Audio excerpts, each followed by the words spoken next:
আমরা গত ২ দিন খাগড়াছড়ি এবং রাঙামাটির ভোটের মাঠ নিয়ে আলোচনা করেছিলাম বিভিন্ন বিষয় নিয়ে। আজকে আমরা আলোচনা করব পার্বত্য চট্টগ্রামের বান্দরবান জেলা এবং বাংলাদেশ সংসদীয় আসন ৩০০ সর্বশেষ আসন নিয়ে। তো সেখানের যে বান্দরবানের চিত্রটি কিন্তু আমরা যতটুকু জানি রাঙামাটি এবং বান্দরবানের তুলনায় একটু ভিন্ন প্রকৃতির, কি বলেন? সেটা অবশ্যই বান্দরবানের একটা হলো যে রাঙ্গামাটি এবং খাগড়াছড়িতে ইনসার্জেন্সিটা যতটা তুখুর ছিল বা প্রবল ছিল বা এখনও আছে, বান্দরবানে একসময় কিন্তু সেটা ছিল না। কেএনএ বাসার আগ পর্যন্ত মোটামুটি শান্তই ছিল বলা যায়। কিছু কিছু অংশে ইনসার্জেন্সির প্রভাব আমরা দেখেছি। কিন্তু আপনার সেই শান্ত বান্দরবানে আপনি খেয়াল করলে দেখবেন যে ওখানে কিন্তু পার্বত্য চট্টগ্রামের যে জনসংখ্যার একটি রেশিও, এই রেশিওতে কিন্তু বাঙালি জনসংখ্যা সবচেয়ে সংখ্যানুপাতিক বেশি হলো বান্দরবানে। তো সেখানে যারা প্রার্থী হয়েছে আমরা যা দেখলাম, প্রার্থীদের মধ্যে আপনার বিএনপি একটি বড় দল, আওয়ামী লীগ যেহেতু এবার ভোটের মাঠে নেই, তো সেখানে কিন্তু কোনো বাঙালিকেও তো প্রার্থী করতে পারতো, কি মনে করেন? এই প্রসঙ্গটা আসতে পারে একটু পরে। আমি একটু ভূমিকাটা যদি বলি বান্দরবানের অবস্থাটা, সেটা হলো সেখানে মোটামুটি বাঙালি যেহেতু 58%, আর এই কি বলে যে 42%-এর কাছাকাছি হলো যে উপজাতি, এবং তাদের মধ্যে কিন্তু সংখ্যার দিক থেকে অনেক বৈচিত্র্য বেশি। জনগোষ্ঠীর দিক থেকে সবচেয়ে বেশি বৈচিত্র্যপূর্ণ এলাকা সেটা, বিশেষ করে জনগোষ্ঠীর মধ্যে যে মুরং, খিয়াং, লুসাই, পাংখু থেকে শুরু করে মানে পাহাড়ের যে প্রায় 13-14টা জনগোষ্ঠী আছে, তার সবগুলি ওখানে আছে। জনগোষ্ঠী মিলেই হচ্ছে ওখানে আপনার 41%, 41 বা তার কাছাকাছি জনগোষ্ঠী, সবগুলো। আর সেখানে একক জনগোষ্ঠী বাঙালি প্রায় আপনার 59% ওখানে আছে। এই রেশিওটার কারণে হয়েছে কি, আমরা যারা 91 সাল থেকে মোটামুটি নির্বাচনগুলো রেশিও যদি দেখি, সবসময় বিএনপি ভোট বেশি পেয়েছে, কিন্তু সবসময় নির্বাচিত হয়েছে আওয়ামী লীগ। একটা কারণেই সেখানে হলো বিএনপির অন্তর্দ্বন্দ্ব। দুজন প্রার্থীকে আমরা দেখেছি এই সময়টার মধ্যে, বিএনপির একজন হয়তো বিএনপির পক্ষ থেকে, আরেকজন স্বতন্ত্র হিসাবে নির্বাচন করে সেখানে বিএনপির ভোটগুলিকে ভাগ করে নিয়েছে।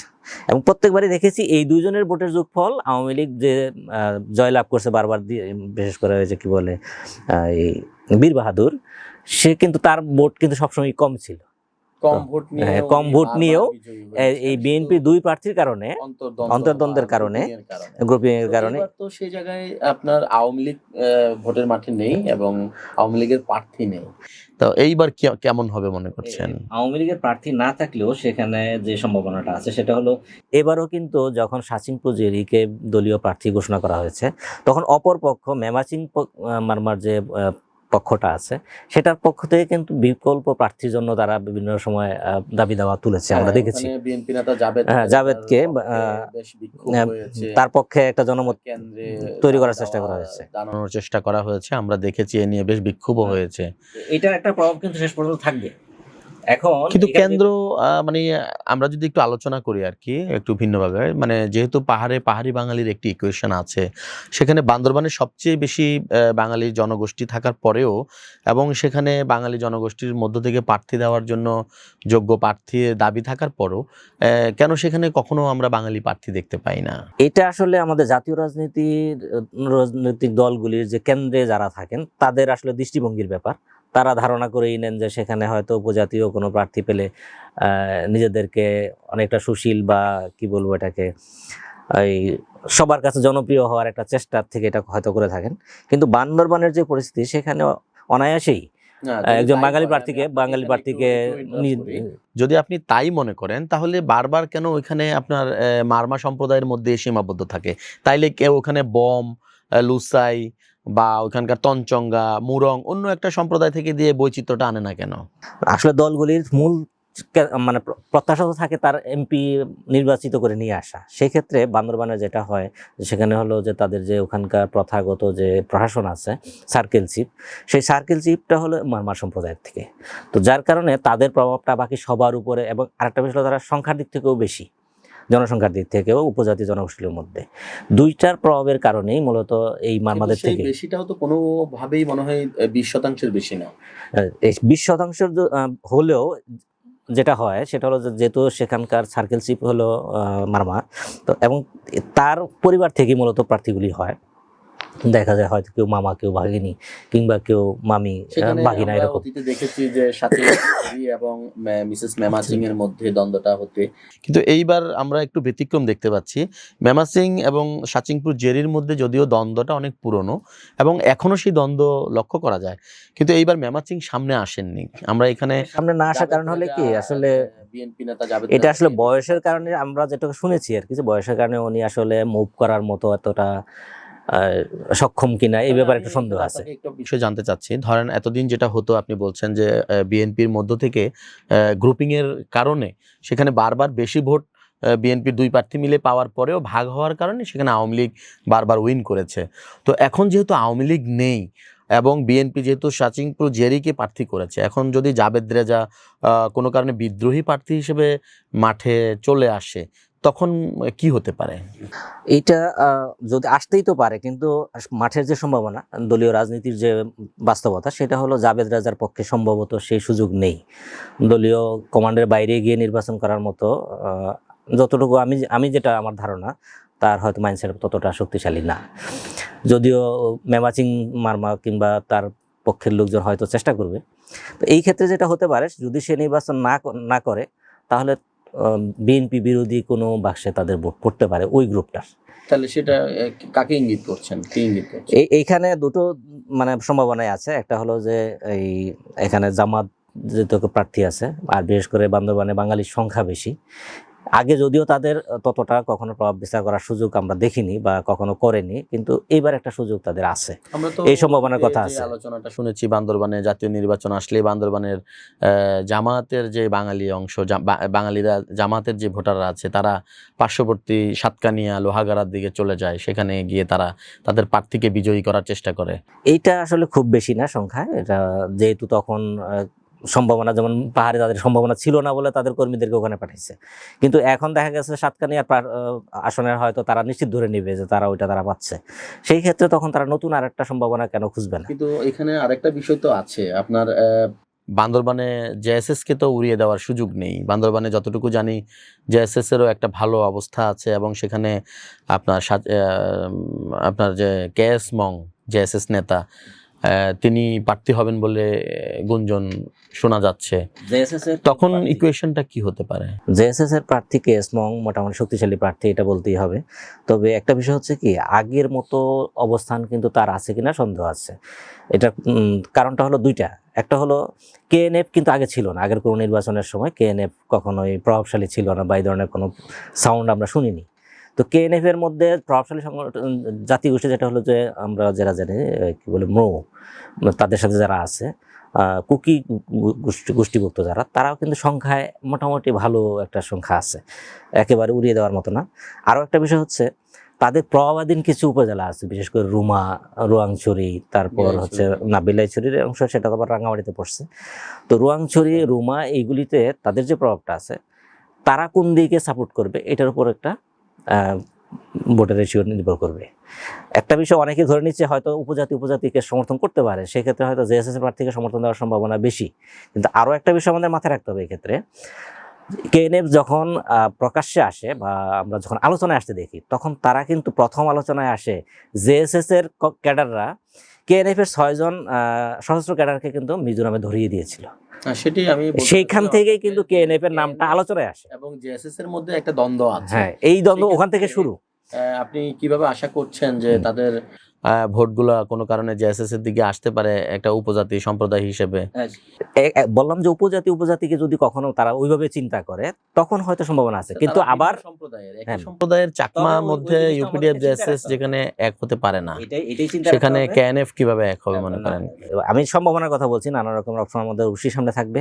তবে কেএনএফ শুধু যে প্রথমবার তাদের ক্যাডারকে হারাইছে ও যে জেএসএস এর মাধ্যমে বা এরকম না, এরপরেও আমরা একটা দীর্ঘ সময় পর্যন্ত দেখছি কেএনএফ এবং জেএসএস এর মধ্যে সশস্ত্র সংগ্রাম হয়েছে, সশস্ত্র লড়াই হয়েছে একের সাথে অপরের, এবং বেশ কিন্তু হতাহত হয়েছে।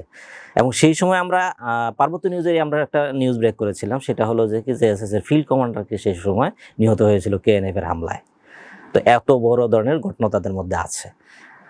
তবে এই জন্যই বলছি যে কেএস মং ওইখানে মানে এনসিপির কোনো ভূমিকা রাখতে পারবে কি, বা তাদের কোনো সম্ভাবনা?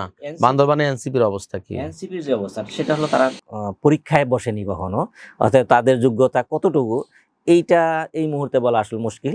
তারপরেও নতুন হিসেবে তারা হয়তো কিছু ভোট পেতে পারে, এবং তারা যেহেতু একজন পরিচিত লোককে সেখানে তারা প্রার্থী হিসেবে ঘোষণা করেছে, কি মংসা প্রো চৌধুরী, শহরে মোটামুটি বেশ ভালো পরিচিত মানুষ তিনি, সেই কারণে কিছু ভোট তারা পেতে পারে, কিন্তু সম্ভাবনার দিক থেকে আসলে বিবেচনা করার মতো কোনো তাহলে আমরা বিষয় না। যদি এখানে আলোচনা করি, তাহলে বিভিন্ন দলের প্রার্থীর মধ্যে কাদের মধ্যে আপনার এই কম্পিটিশনটা বেশি হতে পারে বলে মনে করছেন? এখানে অবশ্যই বিএনপির প্রার্থী এগিয়ে থাকবে সম্ভাবনার দিক থেকে। আর দ্বিতীয় কথা হলো যে তারপরেই হয়তো কেএস মং এর সম্ভাবনা কথা আমরা চিন্তা করতে পারি। আর জামাত কতটা প্রভাব বিস্তার করতে পারবে বা তারা দলীয়ভাবে কতটা সেখানে এখনই সংগঠিত হয়েছে বা হতে পেরেছে, এইটা আগে নির্বাচনগুলির সাথে তুলনা করলে হয়তো বোঝা যাবে না, কিন্তু 24 পরবর্তী সময়টাতে তাদের অ্যাক্টিভিটিটা কিন্তু আসলে এখনো প্রকাশ্যে আসেনি যে তারা আসলে দলীয়ভাবে কতটা সেখানে প্রভাব বিস্তার করতে পারছে। তবে বিশেষ করে আলীকদম, লামা এই অঞ্চলগুলিতে জামাতের একটা ভালো প্রভাব আছে, এবং সেখানে পুরোপুরি বলা যায় যে বেশিরভাগই এখানে বাঙালি এলাকা। তো বাঙালি এলাকায় এবং তাদের ভোটার কিছু না কিছু অবশ্যই আছে। তো এবং তারা আবার শুনতেছি যে বিভিন্ন সংগঠনের সাথে, পাহাড়ি সংগঠনগুলির সাথে লিয়াজু করার চেষ্টা করছে, যেমন সর্বমিত্র চাকমাকে যেমন তারা দাবিতে নিয়ে আসছে, একইভাবে কিন্তু তারা সেখানেও লিয়াজু করার চেষ্টা করছে। এমনকি আমরা রাঙ্গামাটিতে এক সময় শুনছিলাম যে তারা চেষ্টা করতেছে বিভিন্ন সংগঠনের সাথে।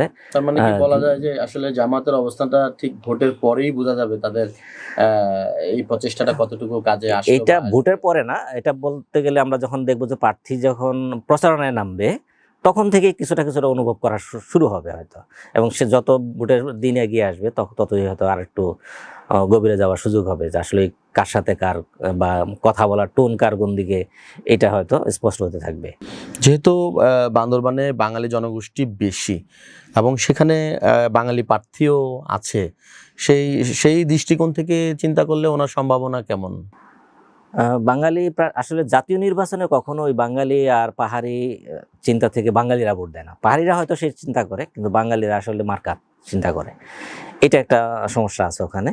তাই এই ব্যাপারে হয়তো বাঙালি ইস্যুতে ওখানে কেউ নির্বাচিত হয়ে যাবে, এটা আগের কোনো নির্বাচন আমরা দেখিনি। তাহলে আপনি বলতে চাচ্ছেন ওখানে আপনার জেএসএস এর আপনার কেএস মং এর সাথে বিএনপির সাচিংপুর জেরিরই লড়াইটা জমবে বা লড়াই হবে এই সম্ভাবনা, এবং সেক্ষেত্রে আপনি ওখানে বিএনপি প্রার্থীকেই এগিয়ে রাখছেন? এখন পর্যন্ত যে ধরনের প্রার্থীদের নাম কথা আমরা শুনতে পাচ্ছি ওখানে, তার মধ্যে বলতে গেলে যে বিএনপির প্রার্থী। কিন্তু যদি আমরা প্রথমে যে আলোচনা করেছিলাম বিএনপির প্রতিবার ওখানে যে বিদ্রোহী প্রার্থী থাকে, এবারও যদি সেই ঘটনা ঘটে বিদ্রোহী প্রার্থী থাকে, তাহলেও কি আপনি একই ইকুয়েশন দিবেন না? তখন বিএনপির প্রার্থী থাকলেও হবে কি, যে আওয়ামী লীগে যেহেতু নাই, তো আওয়ামী লীগের যে ভোটার সংখ্যাটা আছে এটা পাহাড়ি এবং বাঙালিদের মধ্যে ভাগ হয়ে যাবে, কারণ বাঙালিরা হয়তো চেষ্টা করবে বাঙালিদের পক্ষে বেশি ভোট দেওয়ার জন্য, আর পাহাড়িদের ভোট ওইভাবে পাহাড়িদের পক্ষে যেতে পারে। তো যেহেতু কেএনএফ আছে, পাহাড়ি ভোটও কিন্তু ভাগ হওয়ার সম্ভাবনা ওখানে বেশি আছে। তো কেএনএফ কাকে সাপোর্ট করছে এটা একটা ফ্যাক্টর। আর একটা কথা হলো যে আওয়ামী লীগের ভোট মেজরিটি কোন দিকে যাবে, এই দুইটা ফ্যাক্টরই সে বান্দরবানের এমপি নির্বাচিত করবে। আমরা আলোচনায় যে বিষয়টি একবার এসেছিল সেটি হলো বান্দরবানে আসলে কেএনএফ নিয়ে আলোচনা। কেএনএফ কিন্তু আমাদের একদম জাতীয় সমস্যায় পরিণত হয়ে গিয়েছে। তো এখানে কেএনএফ তাদের প্রার্থী দিবে কিনা কি মনে করেন আপনি? আসলে তারা প্রার্থী দিবে কিনা এখন পর্যন্ত তারা এই ধরনের কোনো সম্ভাবনার কথা কোথাও প্রকাশ করতে আমরা দেখিনি। তবে আরেকটা বিষয় হলো তার প্রার্থী দেওয়ার সম্ভাবনা থাকলেও সেখানে জয়ের ব্যাপারে খুব তেমন একটা আলোচনা আসার সুযোগ নেই, কারণ তাদের জনসংখ্যাটা আসলে মোট জনসংখ্যার তুলনায় খুবই কম। আর একটা কথা হলো তাদের সাথে অন্যান্য জনগোষ্ঠীগুলির, অর্থাৎ তাদের যে 6টা জনগোষ্ঠী আছে, আপনি যেটা বলছিলেন যে মানে কেএনএফ এর সংখ্যা খুবই কম, কিন্তু কেএনএফ তাদের যে সীমা রেখাটা এনেছে আপনি খেয়াল করলেই দেখবেন আমাদের পার্শ্ববর্তী মিয়ানমার সাথে কিন্তু বান্দরবানের সীমান্তটা শেয়ার করে। ওখানে যে আরাকান আর্মি, তাদের সাথে এদের একটা ভালো যোগাযোগের কথা আছে, সেখানে কোনো প্রভাব কি বিস্তার করবে এখানে? এটা তো অবশ্যই করবে, কারণ আমরা এর আগে দেখেছি যে আমাদের সীমান্তের ভিতরে এসে তারা আরাকান আর্মির লোকজন এখানে বৈশাখী উৎসব করছে। তো তারা তো সশস্ত্র, আরাকান আর্মি। তো সশস্ত্র সংগঠন যখন কোথাও প্রবেশ করে তখন সেখানে তার প্রভাব থাকবে না এটা তো আশা করা যায় না। তো যেদিকে আরাকান আর্মির প্রভাব আছে কিংবা প্রবেশ আছে, অনুপ্রবেশ আছে, সেই অঞ্চলে তাদের কোনো না কোনো প্রভাব থাকবেই। আরও একটা বিষয় আমরা লক্ষ্য করেছি যে আমাদের এখান থেকে কোনো কোনো উপজাতি জনগোষ্ঠীর সদস্যরা সেখানে গিয়ে আরাকান আর্মিতে চাকরি করছে বা তাদের সেনাবাহিনীতে কাজ করছে। তো তাদের পরিবার পরিজনরা আছে, তাদের আত্মীয় স্বজনরা আছে, তাদের একটা প্রভাব থাকতে পারে, এটা অস্বাভাবিক কিছু না। আপনার আওয়ামী লীগেরও তো একটা বিশাল ভোট ব্যাংক আছে বান্দরবানে। আওয়ামী লীগ নির্বাচনে অংশগ্রহণ না করুক, ভোটারটা তো রয়ে গিয়েছে। তো তাদের ভোটগুলা কোন দিকে যেতে পারে, কারা তাদের ভোট তাদেরকে আকৃষ্ট করতে পারে, বা তারা কার প্রতি আকৃষ্ট হতে পারে বলে মনে করছেন? এটা আসলে দলীয় তাদের সিদ্ধান্তের ব্যাপারে সবকিছু নির্ভর করবে। তবে এর আগে আমরা যেটা দেখছি যে আওয়ামী লীগের সাথে তারা চুক্তি করেছে, জেএসএস চুক্তি করে তারা এই সশস্ত্র পন্থা থেকে বেরিয়ে এসে রাজনৈতিক বা দলের আবরণে ক্ষমতায় আছে এখন আঞ্চলিক পরিষদের মাধ্যমে। কে এস মং নিজেও আঞ্চলিক পরিষদের সদস্য। তো সেই দিক থেকে আওয়ামী লীগের সাথে তাদের একটা অতীত সম্পর্ক আছে। এটা একটা আমরা তাদের যেমন মধ্যে যোগসূত্র ধরে নিতে পারি। আরও একটা দিক আছে, সন্তুল আমাকে আমরা যখন দেখেছি 2001 সালে যখন বিএনপি নির্বাচিত হয়, 97 সালে চুক্তির পর বিএনপি তখন কিন্তু চুক্তিকে প্রত্যাখ্যান করেছিল। তো যখন 2001 সালে আবার নির্বাচনে বিএনপি চলে আসে, তখন সন্তুল আমাকে আমরা গর্ব করে বলতে দেখেছি যে আমরা আওয়ামী লীগের সাথে চুক্তি করিনি, সরকারের সাথে করেছি, এবং আওয়ামী লীগের সাথে যতগুলি বৈঠক করেছি তার সাথে বেশি বৈঠক করেছি আমরা বিএনপির সাথে। আর চুক্তি শুধু আওয়ামী লীগের না, চুক্তি ধারাবাহিক বৈঠকের ফসল। অর্থাৎ জেএসএস এর পক্ষে যে কারোর সাথে যোগসূত্র স্থাপন করা সম্ভব ওই দিক থেকে যদি আমরা। আর আওয়ামী লীগের তাহলে আপনি বলতে চাচ্ছেন যে ভোটাররা জেএসএস এর দিকেই ঝুঁকতে পারে বেশি? সম্ভাবনা ওই দিকেই বেশি, এটা একটা সম্ভাবনা যেমন আছে, তেমনিতে আবার ওই যেটা বললাম যে তাদের যোগসূত্র আবার বিএনপির সাথেও আছে। জেএসএস এর যেমন তারা থাকুক বা না থাকুক তারা বলতে, কিন্তু এখানে যোগসূত্র থাকলেও বিএনপি যেহেতু প্রার্থী ঘোষণা করেছে এবং জেএসএস ও প্রার্থী ঘোষণার একটা ইঙ্গিত দিয়েছে, সেক্ষেত্রে তো আর বিএনপির সাথে সমঝোতা হওয়ার সম্ভাবনাটা তো এখানে এই সম্ভাবনা নির্বাচনের ক্ষেত্রে নেই। তবে এখানে কেএনএফ এর যেটা দেখছি আমরা, যেহেতু জেএসএস এর সাথে তাদের একটা ঐতিহাসিক দ্বন্দ্ব আছে, কেএনএফ এর মানে প্রকাশ্যে আসার ঘটনা যে আমরা ইতিপূর্বে বলেছি যে জেএসএস এর সাথে দ্বন্দ্ব থেকে আসছে, কিন্তু এর মানে কিন্তু এখানেই শুরু না। জেএসএস এর সাথে তাদের দ্বন্দ্বের কারণেই কিন্তু কেএনএফ এর প্রতিষ্ঠাতা আলাদা হয়ে সংগঠন করেছে। তার মানে তাদের সাথে দ্বন্দ্বটা অনেক প্রাচীন, মানে জেএসএস এর প্রতিষ্ঠারও আগে থেকে। হ্যাঁ, কেএনএফ এবং আওয়ামী লীগের আপনি উড়িয়ে দিচ্ছেন এখানে। হ্যাঁ, কেএনএফ এবং জেএসএস এর সম্ভাবনা মোটামুটি এটা খুবই কম, একেবারে উড়িয়ে দিচ্ছি না, তবে খুবই কম, এটা একটা বিষয়। তো এইখানে কেএনএফ কাকে সমর্থন করবে, যেহেতু নিজে নির্বাচিত হওয়ার সুযোগ আমরা এখনো দেখি না, কেএনএফ এর ওই ধরনের অবস্থান নেই। তারপরে হয়তো তারা ভোটে বা দলে নির্বাচনে থাকতে চায়, যদি নিজেদের প্রার্থী দিয়ে সে দিতে পারে।